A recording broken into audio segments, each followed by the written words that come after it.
الحمد لله رب العالمين والصلاة والسلام على سيد الأنبياء والمرسلين وعلى آله وأصحابه أجمعين. أما بعد فأعوذ بالله من الشيطان الرجيم. بسم الله الرحمن الرحيم. إن عدة الشهور عند الله 12 شهرا في كتاب الله يوم خلق السماوات والأرض منها 4 حرم ذلك الدين القيم فلا تظلموا فيهن أنفسكم وقاتلوا المشركين كافة كما يقاتلونكم كافة واعلموا أن الله مع المتقين. إنما النسيء زيادة في الكفر يضل به الذين كفروا يحلونه عاما ويحرمونه عاما ليواطئوا عدة ما حرم الله فيحلوا ما حرم الله زين لهم سوء أعمالهم والله لا يهدي القوم الكافرين. صدق الله مولانا العظيم.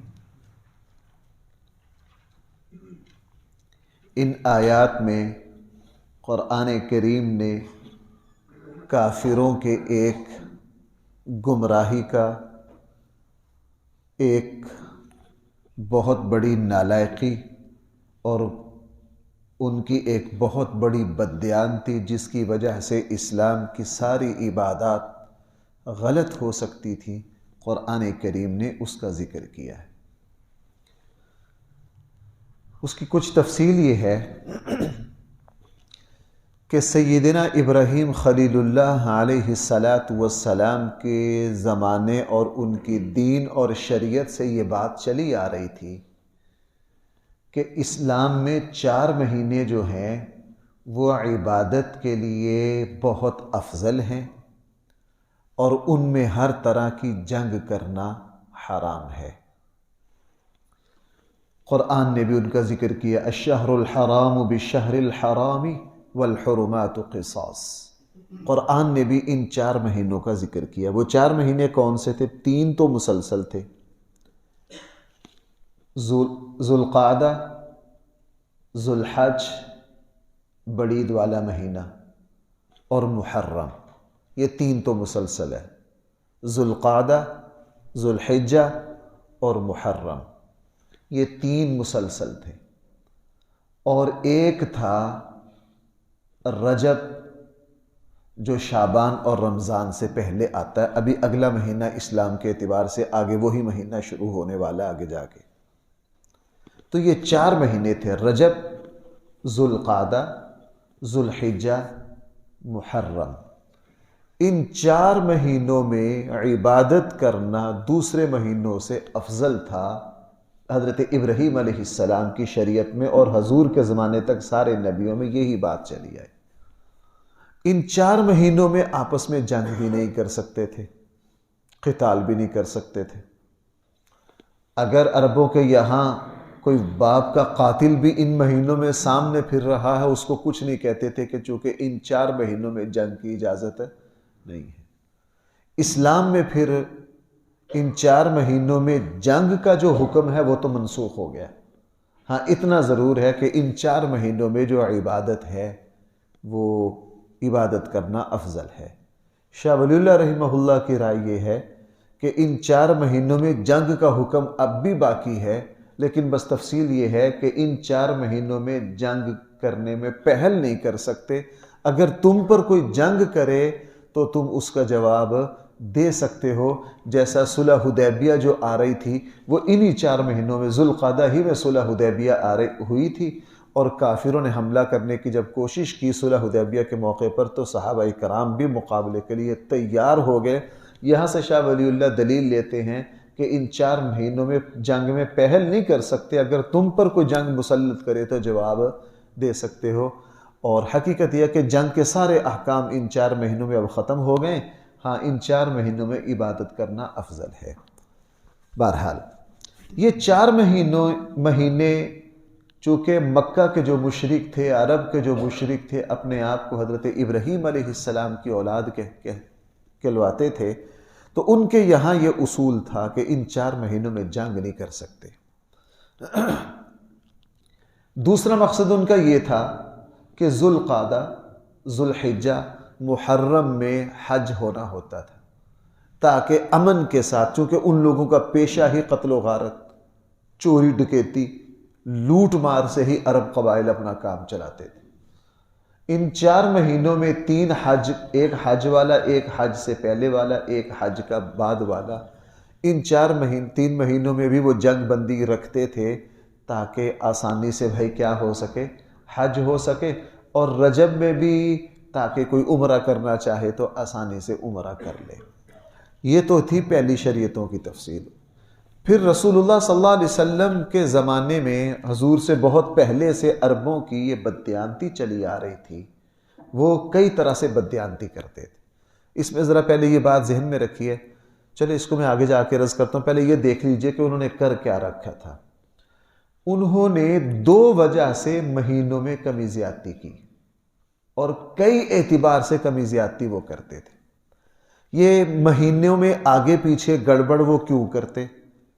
ایک تو اس وجہ سے کرتے تاکہ حج جو ہے وہ ایک ہی موسم میں رہے۔ بھائی ذرا یہ بات سمجھنے والی ہے، حج کیا رہے؟ ایک ہی موسم میں رہے۔ وہ کیا کرتے کہ بعض مرتبہ 12 مہینوں کے ساتھ 1 مہینہ اور ملا لیتے، کہہ دیتے کہ اس سال یہ جو سال ہوگا یہ 12 مہینوں کا ہوگا، یہ 13 مہینوں کا ہوگا، 12 کا نہیں ہوگا۔ بھائی سمجھ پا رہے ہیں میری بات؟ وہ تاکہ حج جو ہے وہ ایک ہی موسم میں آئے۔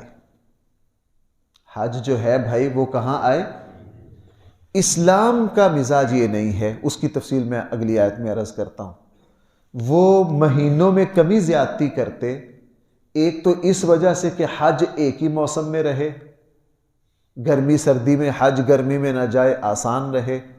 12 مہینوں کا سال ہوتا، اور بھائی وہ کیا کرتے، 2-4 سال کے بعد حساب کو ٹھیک کرنے کے لیے 13 مہینے کا سال بنا دیتے۔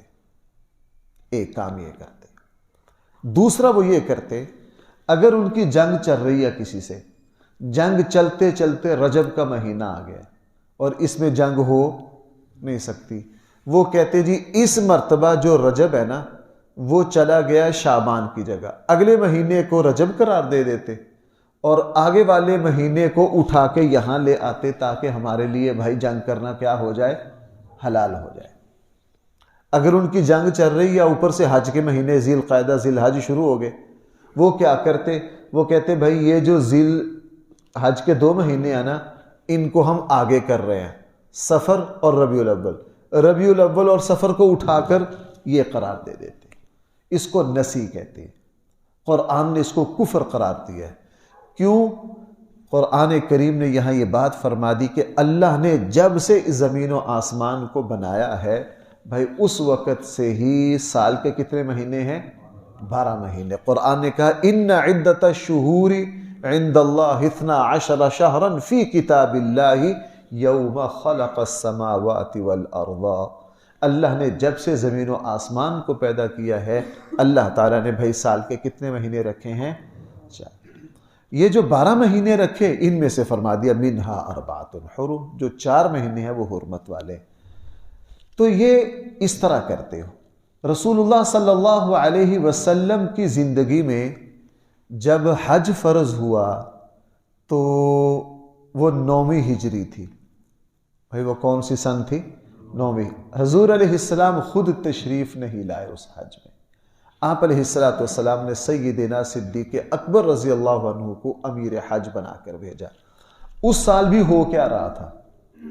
اس سال بھی ہو کیا رہا تھا؟ اس سال حج آ تو اپنی اصل صحیح جگہ رہا تھا۔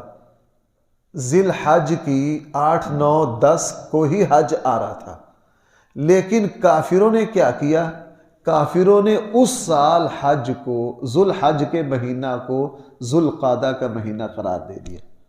بھائی میری بات سمجھ پا رہے ہیں؟ چونکہ عموماً لوگوں کو اسلامی مہینوں کے نام یاد نہیں ہوتے، ان کی ترتیب یاد نہیں ہوتی، تو جو میں الفاظ بول رہا ہوں بعض مرتبہ سمجھ نہیں آتے، چونکہ ہمارے یہاں انگریزی مہینے لوگوں کو یاد ہوتے ہیں۔ اور نبی کریم صلی اللہ علیہ وسلم پھر جب اپنی زندگی کے آخری سال حج کے لیے تشریف لائے تو اس سال حج اپنی صحیح جگہ میں آ رہا تھا، مہینہ بھی صحیح جگہ پہ آ رہا تھا۔ رسول اللہ صلی اللہ علیہ وسلم نے میدان عرفات میں کھڑے ہو کر اعلان کیا، چونکہ حضور کو وحی کے ذریعے پتہ چلا، وگرنہ عربوں کے پاس کوئی ریکارڈ بھی اس کا نہیں ہوتا۔ رسول اکرم صلی اللہ علیہ وسلم نے میدان عرفات میں کھڑے ہو کر یہ اعلان کیا، لوگوں زمانہ گھوم پھر کر تمہاری کمی زیادتیوں کے باوجود بھی آج اپنی اصل جگہ آ گئے، آج اپنی اصل جگہ آ گیا جہاں اللہ نے زمین و آسمان کو پیدا کرتے وقت رکھا تھا۔ لہٰذا آج سے کسی کو سال میں کمی زیادتی کی اجازت نہیں ہے، اس کو کفر قرار دے دیا، اور اس وقت سے پھر اب زمانے کی جو ترتیب ہے وہ صحیح چلی آ رہی ہے۔ اسلام نے اس کو کفر قرار کیوں دیا؟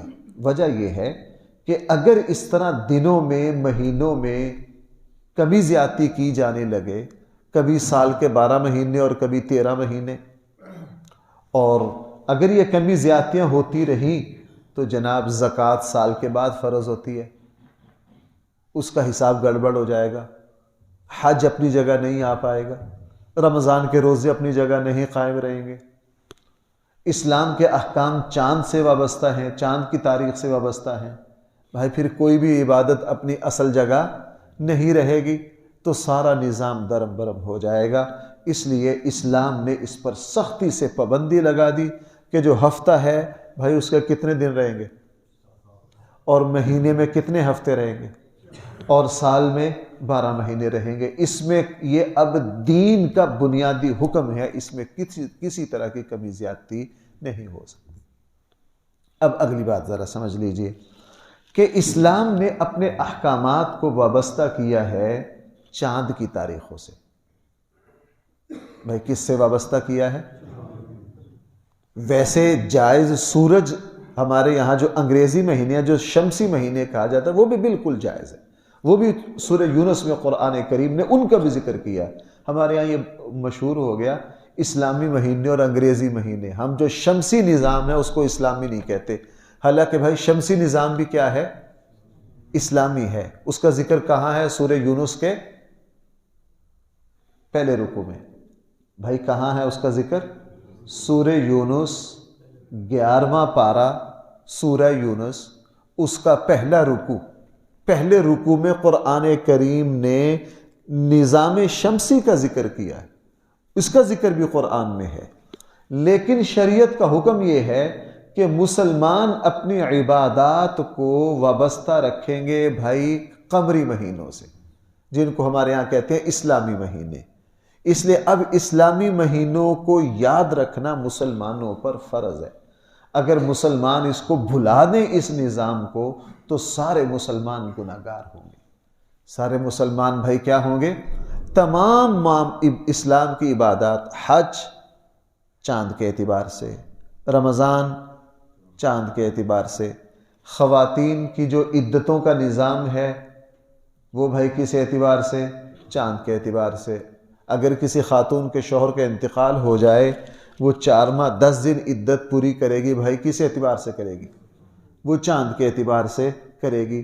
ہمارے تمام معاملات جو ہیں عبادات کے وہ چاند سے وابستہ ہے۔ اب ذرا یہ بات ذہن میں رکھیے کہ لوگ یہ اشکال کرتے ہیں کہ جب نظام شمسی یہ بھی اللہ کا پیدا کرتا ہے، قرآن میں اس کا بھی ذکر ہے، تو پھر آپ لوگ نظام قمری اسلامی مہینوں کی پابندی کیوں ضروری قرار دیتے ہو؟ اس کو بھائی سمجھنا چاہیے۔ اتنا تو ہم میں سے ہر کوئی جانتا ہے نا کہ انگریزی سال بڑا ہوتا ہے اور چاند کا سال یہ 365 دن ہوتے ہیں، اور فروری بھائی 3 سالوں میں 28 کا ہوتا ہے، چوتھے سال ہوتا ہے جو 29 کا ہوتا ہے، اور انگریزی اعتبار سے مہینہ 30 کا بھی 30 کا ہوتا ہے وہ بھی متعین ہے، اور جو 31 کا آتا ہے وہ بھی بھائی کیا ہے؟ متعین ہے۔ اور اسلامی اعتبار سے کوئی مہینہ 28 دن کا ہو نہیں سکتا، 31 دن کا ہو، مہینہ یا ہوگا 29 کا یا ہوگا، اس لیے جو انگریزی سال کے جو دن ہیں وہ 365 ہو گئے، اور جو قمری ہیں وہ 355 ہو گئے، یا 354 ہوتے ہیں یا 55 ہوتے ہیں. ویسے فنی اعتبار سے 365 دن میں کچھ گھنٹوں کا اضافہ ہوتا ہے. یہ کون سا کوئی ریاضی کا سبق ہے، اس لیے ہم اس کو چھوڑ دیتے ہیں. اب آئیے اس سوال پر کہ اسلام جو ہے وہ قمری مہینوں پر زور کیوں دیتا ہے، اور اسلام نے اپنی عبادات کو اسلامی قمری چاند کے مہینوں سے وابستہ کیوں کیا ہے. اس کی بہت سی حکمتیں ہیں. میں صرف عام فہم 2 حکمتیں آپ کے سامنے رکھنا چاہتا ہوں. نبی کریم صلی اللہ علیہ وسلم کا زمانہ پرانا زمانہ تھا. بھائی یہ جدید زمانہ تو اب شروع ہوا نا 150 سال سے. اس سے پیچھے بابا آدم سے لے کر بھئی یہ 150 سال زیادہ ہیں یا بابا آدم سے لے کے 150 سال پیچھے تک کا زمانہ زیادہ ہے؟ وہ تو بہت زیادہ ہے. یہ جدید دور تو اب شروع ہوا ہے. حضرت آدم سے لے کر آج سے 150-200 سال پیچھے چلے جاؤ تو بھائی زمانہ کیا ہے، قدیم ہے. اس وقت کوئی یہ جدید انداز نہیں تھی. اسلام نے چاند کے ساتھ عبادات کو وابستہ اس لیے کیا کہ چاند بھائی ہر جگہ نظر آتا ہے یا کسی شہر میں ہوتا ہے چاند؟ چاند کی روشنی آج یکم ہے، نظر آ گیا، پوری دنیا میں آئے گا. 2-3 شروع میں روشنی کم ہوتی ہے، ایستا ایستا راتوں کو روشنی بڑھتی رہتی ہے. 13-14 کو بھائی چاند اپنی جوبن پر چلا جاتا ہے. پھر تقریباً ایسا ایسا مدھم ہونا جا کے 26-27 کو جا کے پھر بالکل ہی گم ہو جاتا ہے. تو یہ چاند دیہاتوں میں بھی، جنگلوں میں بھی، صحراؤں میں بھی، پہاڑوں میں بھی اور سمندروں کے اندر بھی، غاروں میں بھی بھائی چاند نظر آتا تھا کہ نہیں؟ پرانے لوگ اس کی روشنی سے اپنی تاریخیں سمجھ لیتے تھے. اب اگر سورج سے وابستہ کر دیا جاتا تو بھائی سورج تو ہر جگہ بھائی کیسا ہوتا ہے، ایک جیسا ہی ہوتا ہے. بھائی میری بات سمجھ پا رہے ہیں آپ؟ اکتا تو نہیں رہے؟ سورج ہر جگہ کیا ہے؟ سورج کو دیکھ کر تاریخ متعین کوئی نہیں کر سکتا، آج بھی نہیں کر سکتا. لیکن چاند کو دیکھ کر بھائی تاریخ متعین ہو جاتی ہے کہ نہیں؟ اندازہ ہو جاتا ہے. اس لیے چونکہ چاند اپنی ہیئت کو بدلتا ہے، مہینے کے ہر دن میں چاند اپنی ہیئتوں کو بدلتا رہتا ہے، اور سورج جو ہے اس کی شکل بھائی ایک جیسی رہتی ہے. پرانے لوگوں کے لیے اگر اسلام کی عبادات کو سورج سے وابستہ کر دیا جاتا تو وہ زمانہ کیلنڈر اور ان چیزوں کا تو نہیں تھا. تو وہ سورج سے اپنے تاریخوں کو متعین کر، تو اللہ جل جلالہ کا حکم ہوا، اسلام کا حکم ہوا کہ اپنی تاریخوں کو کس سے متعین کرو؟ چاند سے کرو، تاکہ ہر کسی، اس لیے پرانے لوگوں کو اس پر بڑی مہارت ہوتی تھی. میں نے اپنے خاندان کی بوڑھی خواتین کو دیکھا، وہ یوں چاند کو دیکھ کے، ہماری نانی یوں چاند کو دیکھ کے فکس تاریخ بتا دیتی تھی. ہم نے کہا کرتی تھی لگتا ہے چاند کی 9 ہے، اور باقی ہم کیلنڈر چیک کرتے ہیں. ہم اسے پوچھتے تھے نانی جی آپ کو کیسے پتا چلا؟ کہنے کا چاند دے کے پتا چل جاتا ہے. اکثر ایسا ہوتا تھا. ہم بعض دفعہ ان کا پھر امتحان لیتے تھے، ان کو چیک کرتے تھے. ہماری نانی وہ دکھاتے تھے، وہ یوں دیکھتی تھی، کہتے آج 13 ہے، وہ 13 ہی ہوتی تھی. پرانے لوگوں کو اس کا بڑا اندازہ تھا. اب اگر ان لوگوں کے لیے اسلامی عبادات کو سورج سے وابستہ کر دیا جائے تو بھائی وہ بتا سکتے؟ ایک بات. دوسری اس سے بڑی حکمت ہے بھائی، ذرا اس کو سمجھنا. اسلام نے چاند سے اپنی عبادات کو وابستہ اس لیے کیا تاکہ عبادات پورے موسموں میں گھومتی رہیں، تاکہ عبادتیں بھائی کیا ہیں، پورے موسموں میں گھومتی رہیں. اگر اس کو سورج سے وابستہ کر دیا جائے، نظام شمسی سے وابستہ کر دیا جائے، تو پھر ہر عبادت ایک ہی جگہ آئے گی. اگر مثلا رمضان کے جو روزے ہیں ان کو نظام شمسی سے وابستہ کر کے جنوری میں لے آئیں تو بھائی جنوری گرمی کے کون سا مہینہ ہے؟ اس کو ہم گرمی میں لے جا سکتے ہیں؟ اچھا جون بھائی سردی کا کون سا مہینہ ہے؟ بن ہی نہیں سکتا. جنوری کو ہم گرمی میں نہیں لے جا سکتے اور جون کو ہم سردی میں، یہ فکس ہے. جون نے گرمی میں ہی آنا، جون جولائی اگست گرمی میں ہی آئیں گے، اور جنوری فروری بھائی کہاں آئیں گے؟ ان کو کبھی گرمی میں لے جایا نہیں سکتا. اگر جنوری میں روزے فرض ہوتے تو ہر سال روزے کہاں آتے؟ سردی میں آتے۔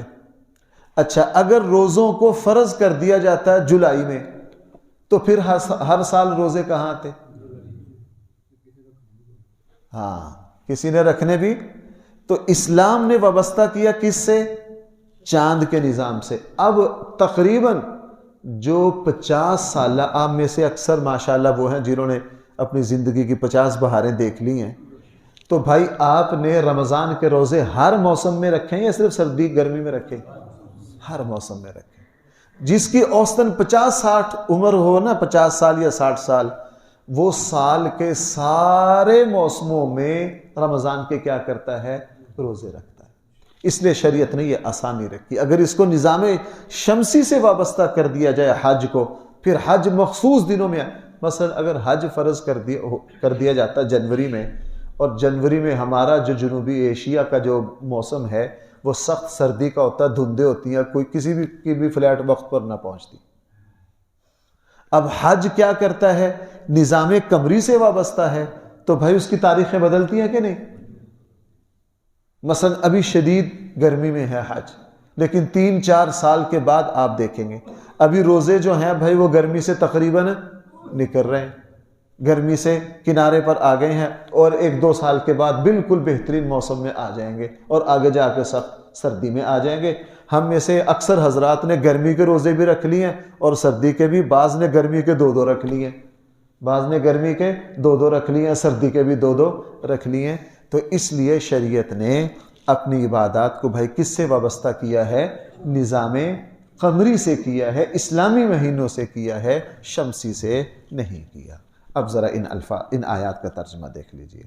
قرآن کریم نے ارشاد فرمایا ان عدت الشہور عند اللہ، یقیناً عدت الشہور مہینوں کی تعداد، عند اللہ اللہ تعالیٰ کے نزدیک، 12 شہرا 12 مہینے ہے، فی کتاب اللہ اللہ کی کتاب میں، اللہ کے فیصلے میں۔ یہ سال کے 12 مہینے کب سے ہیں؟ یوم، اس دن سے جس دن اللہ نے زمین و آسمان کو پیدا کیا۔ اس سے یہ پتہ چلا کہ یہ ترتیب اللہ کی لگائی ہوئی ہے، یہ بندوں کی ایجاد نہیں ہے۔ منہا 4 حرم، ان میں سے 4 بھائی کون سے ہیں؟ وہ میں نے 4 بتا دی ہیں، اور اب حکم کیا ہے میں نے وہ بھی بتا دیا ہے کہ جنگ کے اعتبار سے حرمت ختم ہو گئی ہے، ہاں عبادات کے اعتبار سے ہے۔ ذالک الدین القیم، یہی صحیح اور مضبوط دین ہے۔ فلا تظلموا فیہن انفسکم، تم نہ ظلم کرو ان مہینوں کے بارے میں اپنے آپ پر، آگے پیچھے کرو گے اپنے اوپر زیادتی کرو گے۔ وقاتلوا المشرکین کافہ، مشرکوں سے جنگ کرو ہر حال میں، کما یقاتلونکم کافہ، جیسا کہ انہوں نے تمہارے ساتھ ہر حال میں جنگ کی۔ ان آیات نے ان 4 مہینے، اس ٹکڑے نے 4 مہینوں میں جنگ کی حرمت کو کیا کر دیا ہے؟ ختم کر دیا۔ وَاعْلَمُوا، اچھی طرح جان لو، ان اللہ مع المتقین، اللہ تعالیٰ بھائی کن لوگوں کے ساتھ ہیں؟